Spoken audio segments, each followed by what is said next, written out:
I'm Caitlin and I'm super excited to share yoga with you. But before we get started, since this is a class for true first timers or people who maybe have been like on a long hiatus with yoga, I just wanted to answer 5 questions that you may be having. The first is, what is yoga?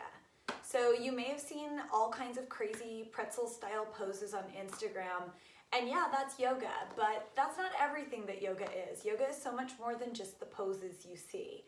Yoga literally means to yoke or to join. And so what we'll be doing in this practice is joining your mind, your body, and your body through a practice anchored in the breath. We want to get back to that breath connection, and yoga is a great way to connect mind and body through the breath. The second question is, why do yoga? So yes, maybe you want to get into those pretzel poses, but yoga isn't about how it looks, it's about how it feels.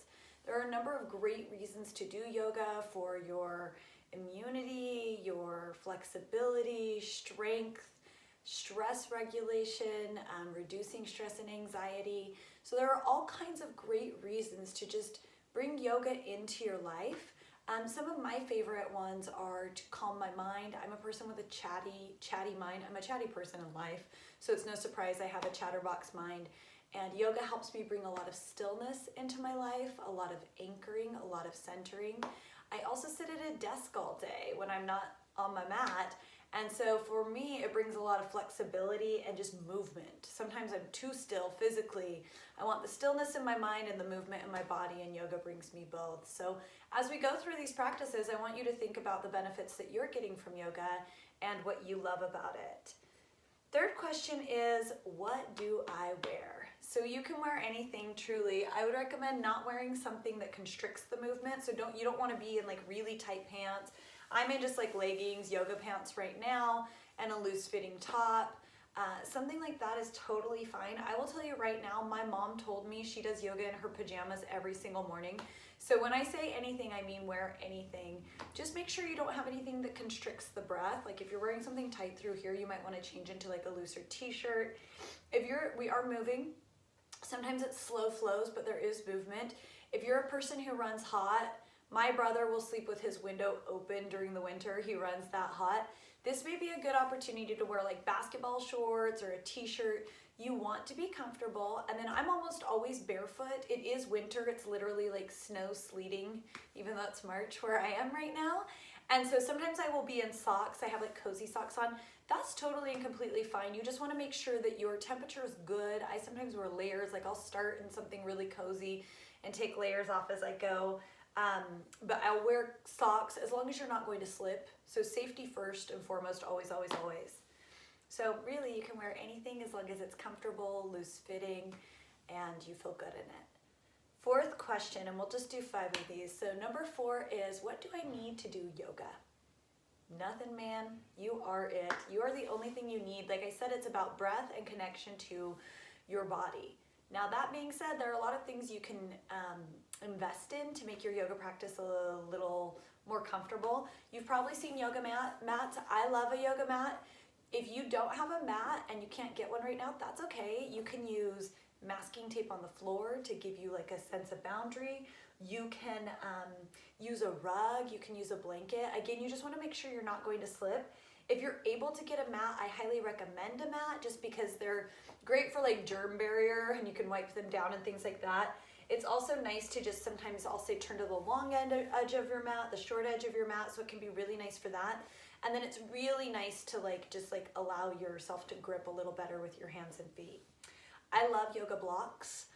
Some people don't love accessories, as I call them. Some people call them props. But these are not limiting. Like if you use a block, you're not less of a yoga practitioner or yogi. I like to call these floor extenders. So like if your hand can't reach here and you would have to compromise the shape of your spine, it's really nice just to use a block. If you're somewhere you can't get a block right now, you can use a book. You can just use something flat and solid to support you. I'm sitting on a block right now. I think that's really comfortable. And then lastly, I don't have this. I have it over here. Actually, I'll grab it for you. But a bunch of stuff's gonna come out of this bin, so just go with it. A yoga strap is really nice to use. So I really like a yoga strap. If you're like this and you can't reach, it's nice to use that strap.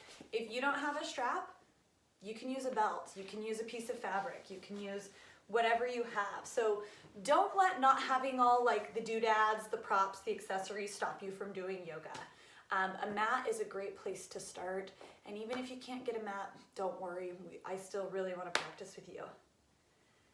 The last question is, but I'm not flexible, question mark. So don't let yoga be misrepresented to you. I keep joking about like those pretzel poses. Those are cool and great and can feel really good to your body, depending on what your natural flexibility or practice looks like. But yoga is not about twisting yourself into any kind of shape. As I mentioned before, it is about joining together. It is about oneness, and it is about connection. So whether you can reach your knees or your toes or the floor, do not let flexibility stop you. Where you currently are doesn't matter. We're gonna start at the very beginning, and it's also a great way to bring more flexibility into your body. It's okay if you're not flexible to start. You will gain flexibility, and as you gain flexibility in your body on the mat, you will gain flexibility in your life and attitudes off the mat. So those are some questions before we get started. Next up, I'm going to send you a video with the 5 components of the yogic breath for you to work on, and then we'll be ready to start our first practice. Thank you for letting me guide you through yoga. It is always a joy for me and my honor and privilege. Namaste.